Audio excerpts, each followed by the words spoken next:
Purdue football coach Barry Odom with me, David Smoke on 365 Sports. Do you know where you're located right now? Do you know where you're going when you take a left or a right, or where your office is, or who's coming and who's going? What's it like, Barry, right now? I know. I'm thankful. Number one, appreciate you having me on. I've had a lot of respect for you and the job you've done for a long, long time. When you transition into something new, meet with all the players and the staff, and I try to get a feel for town, and they say, well, it's up by, they'll give me a landmark in town. I have no clue where that is. So I just kind of shake my head, and I'll find it at some point. But I can get from my office to the apartment, the temporary apartment. I can get there and back without using navigation anymore. So that's a big step. No, it's part of the deal. And does with what we are and who we are and what we see at college football with the comings and goings and I don't know if there's even rails or not, but does it make it easier when you take over a program after signing day because of the portal, or does that make it sometimes more difficult? Well, I think number one, in this situation, and I can't speak on all of them, but just mine.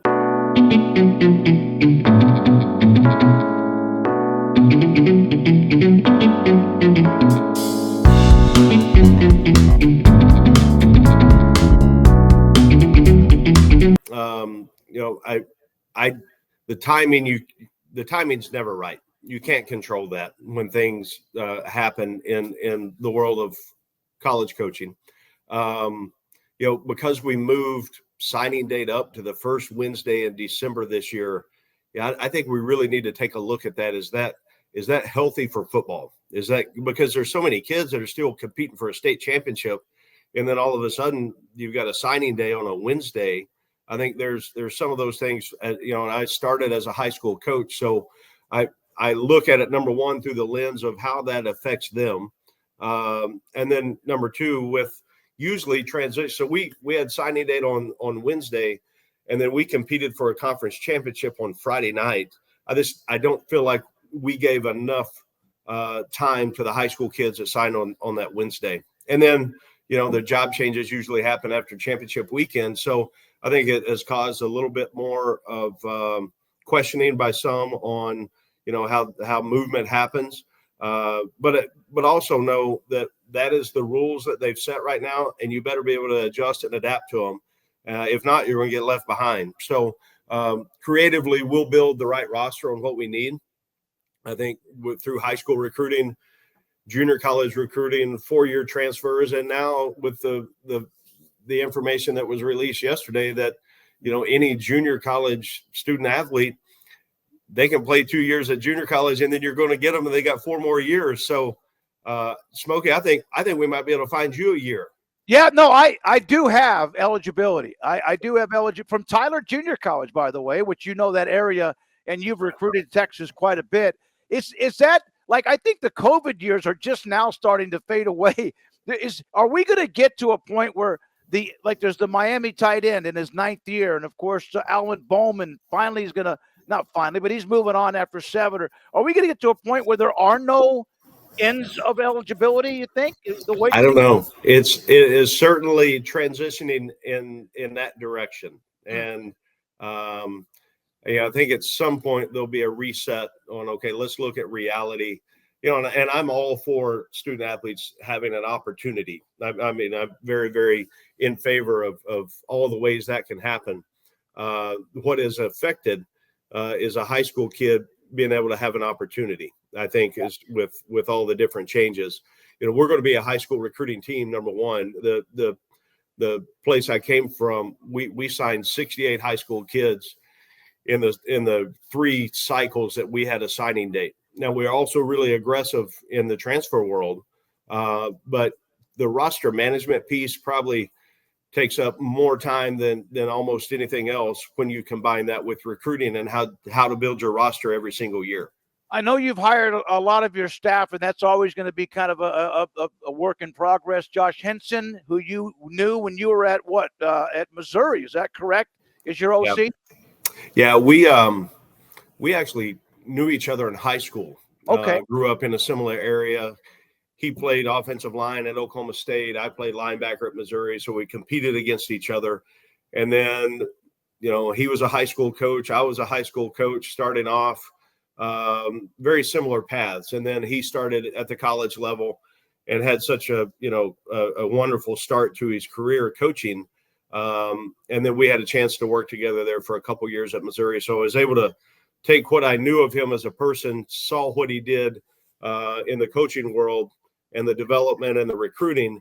And, so excited to be able to get him to come over from USC. From Rockbridge, Missouri, high school in Missouri, Ada, Oklahoma before that, to where you are now as the head coach, Missouri, UNLV, and where you are now at Purdue. Did you ever dream that could happen when you were starting out your career? It's amazing. Always from early on, I had a lot of access to the University of Oklahoma and their program football-wise. I grew up so close to their campus. Obviously, Coach Switzer was the coach at that time. They were competing for national championships every year. So that changed my perspective. Number one, I saw guys up close and personal. I was like, you know what, I'm going to be a college football player. How do I get that done? And I think it became a reality for me. Looking at that, I remember in the fourth grade, I was up there for a spring practice, and I thought, this is what I want to be. I want to play on this stage and find a way to do it. Now, takes a lot of things to get that done, a little bit of luck on the side. Larry Smith gave me an opportunity. He was the head coach at Missouri and gave me an opportunity that changed my life course history. And I knew when I got into high school coaching that eventually, hopefully, if things aligned, that I would be able to move into the college world.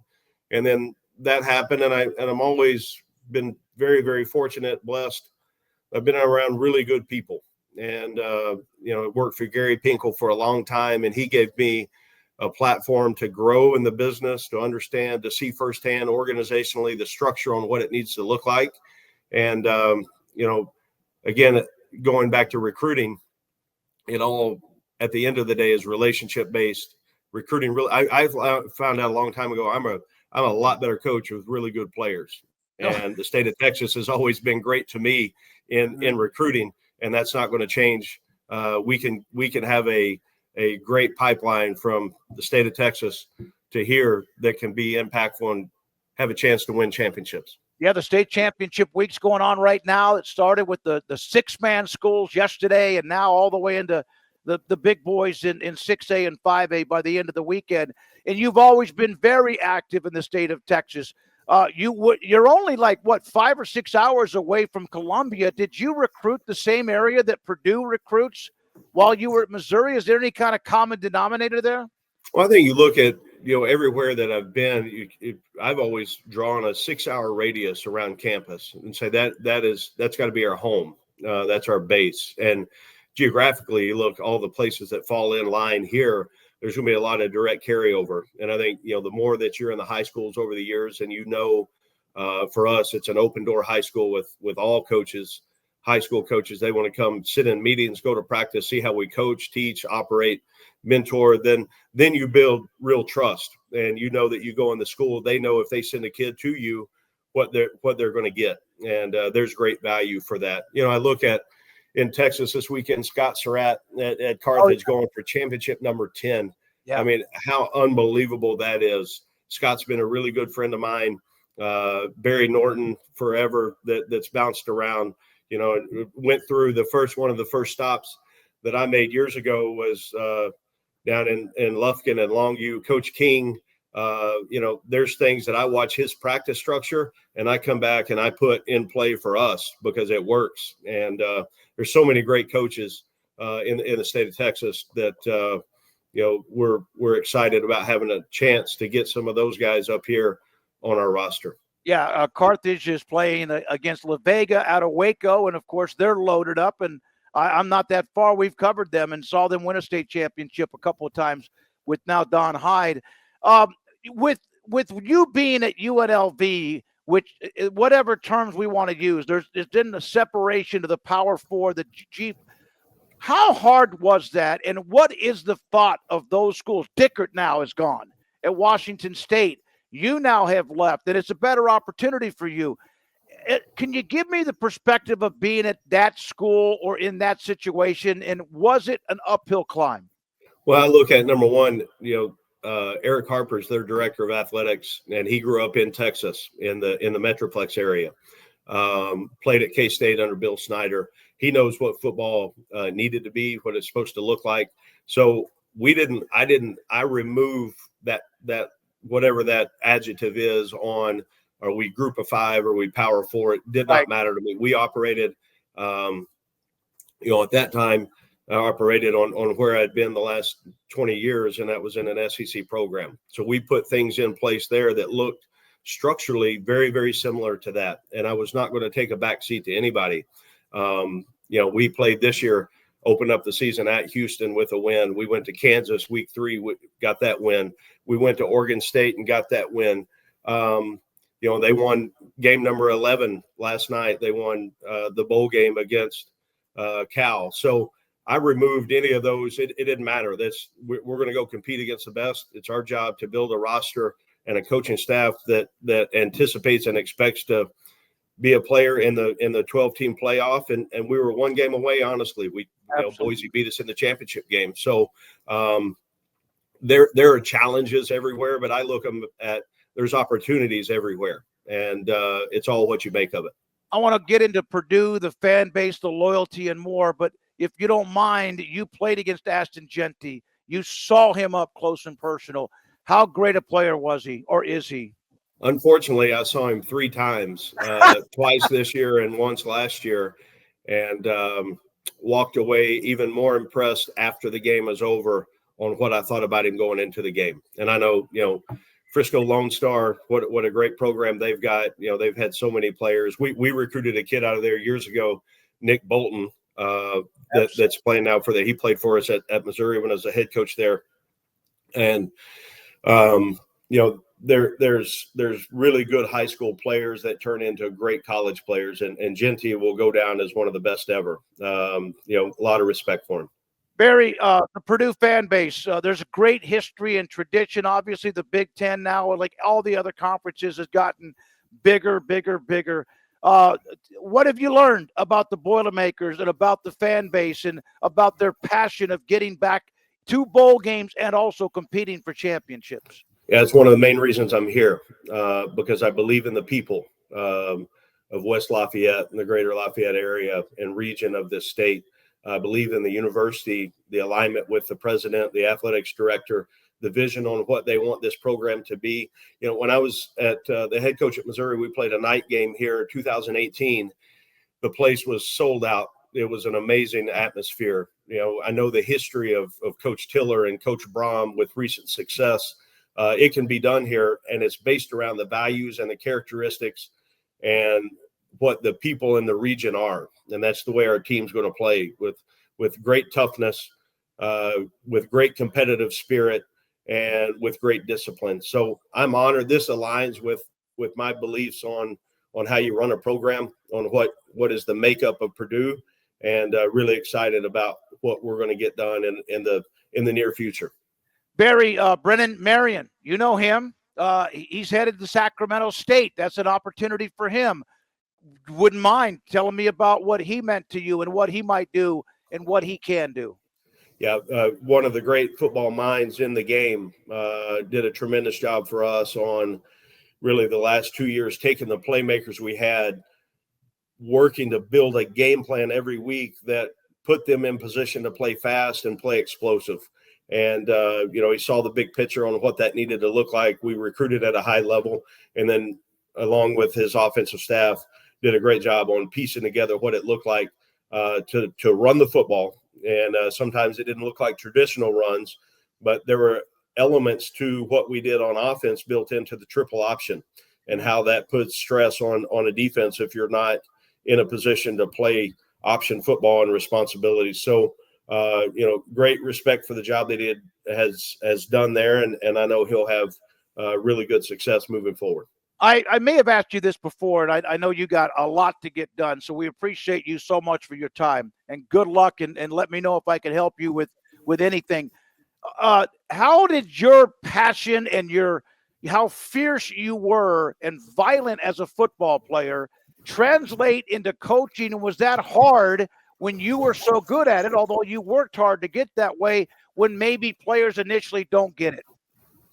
No, I think number one, we all learn from our experiences in life, whatever they are, the good and the setbacks, and then you just try to find a way to go apply them.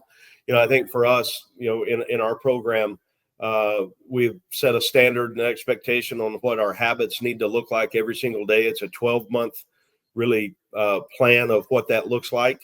And if you'll stay on track with that, success will follow. And it's, the hardest part of that is everybody can do it for the first couple of weeks or months, but are you consistent and disciplined enough and have enough accountability to do it for 12 months? And then you've got to hit the restart button and you got to do it again, because somewhere somebody is working really hard. And the great thing is we all get the same amount of time. Nobody gets any more time than we do.